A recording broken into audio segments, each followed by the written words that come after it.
Hey guys, Lance here. Welcome to the next part of the build log video. Now a bit's happened since the last video, as you guys might be able to spot from the PC back there if you look carefully and have been following the build. But I really want to get that 360mm radiator to fit in the front of the case. I've done something that should be able to get it to fit, and I'll come back to that.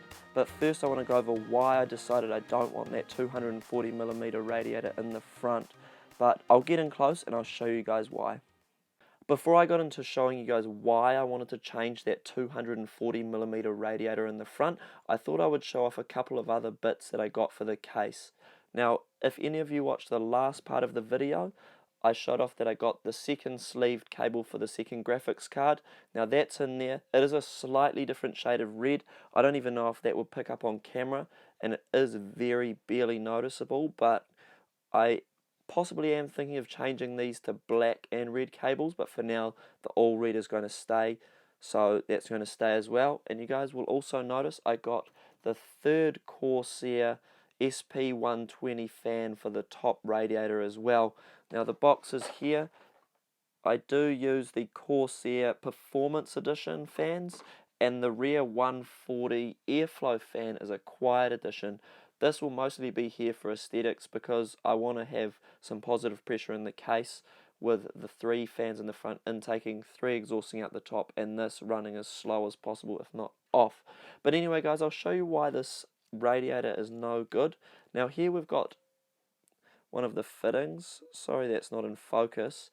And because where the fittings thread into have broken off, we would normally have this fitting go in here, and we can see it's threading now far too deep. Half the thread is inside that radiator. Let's bring the camera in a little bit closer. Okay, so that's reasonably well focused on there, so if I thread that out, I'll show you guys again. So the fitting, if that end was there, it would sit about there, or if that radiator was flat, it would sit about there with that rubber sealing there. But we can thread it further in, and part of the thread for the locking collar also threads into the radiator, so we can see only half of that's there, and this has almost nothing it can thread on. That's as deep as I can thread it, which is next to nothing. So I've done a little bit of a modification to the case, or hardly a modification. I've drilled a few holes in the top, which I'll show you guys, and that should give me the clearance I need to fit that 360mm radiator in the front. We can see that's where the top of it will mount, and the fans will be on the front side of the case now, and that will give us the clearance to come out here for that tubing to go to the CPU block. So I think that's worked out perfectly, and I'll take the top of the case off and I'll show you guys what I've got planned. Okay, so here it is with the top of the case off, and we can see that there's 1, 2, 3, 4 holes drilled, and the radiator is mounted directly in the top of the case. Now if we come down here, we can see that rail for the radiator bracket is there. So the radiator has got about that much extra space roughly, and that is perfect for what I need. Now if we come around here, we can see that this metal or steel for the case has a bit of a lip. So regarding the screws, there was some very suitable screws included with the case. Now I'll try and get it to focus on this here. Sorry, like that. So that gives a better view of that lip and how those screws are mounted. But that screw there fits perfectly to thread that radiator into the top of the case, which is exactly what I need to get everything to fit up. So I'm going to put the top of the case back on and do it all back up, and it should be all good to go. Now some of you might have noticed in the first part of this video that I've actually got some of the tubing into the system. You can see that bend there that I'm really happy with. I'll show that up close very soon. But I wanted to show you guys how some of my early bends came out and why they came out, or why I think they came out so poorly. So I've got these two here. We can see that they're quite lumpy, they bulge out and go fat in certain spots. And I actually wasted the first 2 packs of tubing that I had doing these, and there's a whole lot of other fails. Believe me, all of that tubing was wasted. but I found out why. Now, I was watching one of Jay's 2 cents videos. It was actually a Paul's Hardware video where Jay was helping Paul do the tubing, and I was just watching some of these videos to try and figure out what I might have done wrong. Now, this is the insert from the EK Waterblocks kit, and in their video they'd stated that these inserts need to be snug in the tubing. This one was loose, almost kind of like, not quite that bad, but it was loose, where the tubing could fall straight through the rigid tube for the loop. So I decided to go out and get this. This is some 10mm thick silicone hose. I just got it from an automotive store. They sold it by the meter. It was about $6 New Zealand, about $3 US roughly. And this stuff has worked perfectly, and that is how I did that bend. I ordered 3 more packs of EK Waterblocks' tubing just to be safe, so I can play around, and if I do make any mistakes, I've got plenty to work with. But that was a little bit disappointing that the EK insert didn't fit snugly in the EK tube like it needed to. I'll post a link to the Paul's Hardware video that features Jay's 2 cents, so you guys can have a look for reference. But this is what I've been using to get those bends, or to get that bend, and I'll try and show you guys how I do my bends. I am using a heat gun. It's 2000 watts. I didn't want to time-lapse this part of the video so you guys could get a good idea of roughly how long I heated the tube before bending it. What I'm doing here is just eyeballing roughly how long these lengths needed to be, so I didn't waste any tubing by cutting too much off after I'd made a bend. I found it more comfortable just holding it this way. That's the only reason I'm flipping it around. And here I'm just heating the tube, flipping it around so I can heat it top and bottom. And I essentially was using the weight of the insert to know when it was soft enough to bend. So we can already see it starting to move a tiny bit, and I wanted to try and make sure I went with that bend, as I found if it would go one way and back the other, it started to bulge. So as soon as it started to bend one way, I would bend it that way. I found also heating the outer edge got a nicer bend, because that is the side that was stretching more than the inner edge of the bend. And essentially I'm making sure it's heated through nicely to ensure that it wasn't trying to spring back. It does like to try and spring back straight, so we are getting as much heat in it as I can without bringing it too close so it blistered. This is a final piece I used in the loop, by the way,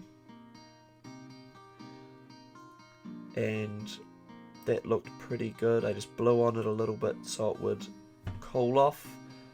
And then what I did is use the corner of the desk here just to get a nice 90-degree bend to ensure it was a perfect 90-degree. The loop is all in, as you guys can see. Now there's a couple of things I'm not too happy about. Now I'll talk about those briefly. One is this isn't straight. That was quite a hard bend to do, all of being my first rigid tubing water-cooled build. And I'm leaving it as it is because this was almost one piece of tubing, and a pack only comes with 2 pieces, so if I was to retry that several times, it probably would have used all the tubing I had. And I just want to get the system together at this point. It's been a lot longer than I planned. Now the other 2 things I don't like are this bend here, this 45, and this little 45 here.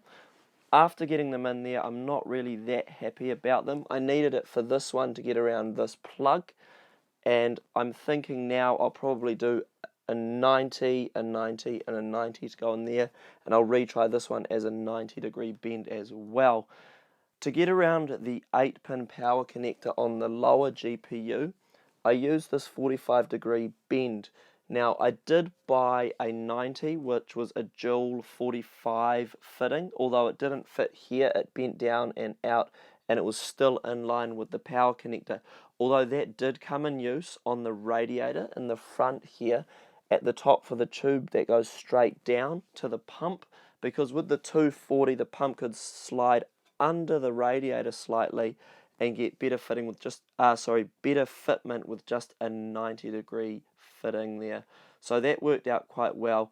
Now some of you might even see I've got some water in these tubes here, and I will come back to talking about that, but before I did, I wanted to show you guys what I had to do to get the 360mm radiator to fit in the front, other than remove this bracket and drill holes in the top. Now be warned, it's something that I really didn't want to do, but I just wanted to get it in and see how I could get it all to fit without having to spend any more money. It is pretty cringe-worthy, and it's probably not the best way to go about it, but I'll show you guys what I had to do. Here we have the bottom of the case. We can see the radiator is hanging out the bottom here. Now I've had to cut this hole out in the bottom, and that radiator, if we look, comes down a decent amount, almost a centimetre. Now we can also see that this foot here, it's almost touching that. Now previously there was plastic, this ribbed plastic along there, which I've grinded out with a bench grinder. Now it's definitely really untidy and not something I really wanted to do to this case, especially with how expensive this case is compared to other cases I've used for previous builds. And after doing this, I've run into another problem that I've addressed in another pretty rough way, but it's in there. There's two 360mm radiators. I wasn't too happy that this is the extent I had to go to make them fit when it's advertised as being able to fit two 360mm radiators, but I'll show you how the fans all had to mount up in the front. Now here we've got the front of the case. We can see I've got two 140mm fans, not two 120s, to match the radiator, and we can see it's not quite lining up perfectly. Now we wouldn't be able to fit another 120mm fan here because of the clearance and the mounting points. So if we look through the fan blades, if you look carefully in there, I'll try and get it to focus. There's screws behind here, and they spin perfectly without hitting those screws. So this is how I've got it all to fit. We've got two 140mm fans in the front there. They're the two Fantex fans that came with this case. Really not ideal, I know. It would be better to have three 120s on there, but it just wouldn't fit because the radiator hangs below the bottom of the case. So I do want to do something about this in future, but for now I think it'll be fine. Two 360mm radiators is plenty of cooling for a system like this, more than is really needed. I probably could have gotten away with a 240 just as thin as this and the 360, but we'll see how we go once it's all up and running. But I'm confident it'll be fine, but I'm not really happy with how it came out, but at the same time no one's going to be able to see it. Everything that is rough is hidden away. Well, as to why there's water in the system, but the system's not up and running and it's not completely filled and things like that, what I was trying to do is I wanted to give it a quick little flush out with just plain distilled water and then leave it overnight with just distilled water in it to make sure that there was going to be no leaks in the system and that everything was going to be perfectly fine once I did put the red coolant in the system, because I didn't want it to go to waste if there was a leak. Now, some of you guys might be guessing where this is going. There is a leak, and it's probably in one of the worst places that it could be. What's happened is down here, the back of the pump, where that splitter valve is, at some point I've over tightened that and I've cracked the plastic pump top. And I was quite glad that I had the power supply for the system outside of the system when I did this. You just use a little jumper and connect the Molex connector for the pump. So I was quite thankful for that, and the system didn't completely drain. There was still water in the reservoir, which is good to avoid any damage to the pump. But I will need to get a new pump top. I have ordered one from EK. It's going to be about 2 to 3 weeks. How I think I've managed to do it is where that splitter valve is, it wouldn't line up perfectly 90 degrees with the pump. So I was playing around with what ways around the fittings were going, the little extenders, male to male ends were going to get it to sit perfectly 90 degrees, and it wasn't quite getting there. So I think I've just turned it a bit too hard with the Allen key, and it's cracked the plastic, which I'm pretty upset about. That one really is my fault. But hey, at least I'm making the mistakes for both of us to learn from. rather than all of you guys going out and making the same silly mistake that I did. I do admit that it was a stupid mistake to make. All the instructions and paperwork say not to over tighten them, not to apply too much force, so I'm a bit annoyed at myself for doing it. But anyway, the new pump top is on the way. This whole section will have to come apart to change that. The pump's going to have to come out, so that's why I was considering redoing these two pieces of tubing, because they will have to come out as well. So I think it will look a lot nicer with every bend being a 90-degree bend, getting rid of all the 45s. And we'll see how it all looks once I've gotten that done. Now, in the time the pump top is going to be on its way, I'm thinking of getting all the cabling for the system done, redoing these two, and having it all ready to go, ready to get apart, change the pump top, fill it, leave it running, and that should be coming soon as well. But anyway guys, that's about all I wanted to cover for now. I do thank you guys a lot for watching. There's been a lot of problems along the way. Thanks a lot for watching and commenting and all the support you guys are giving. I do hope to see you guys continue to watch.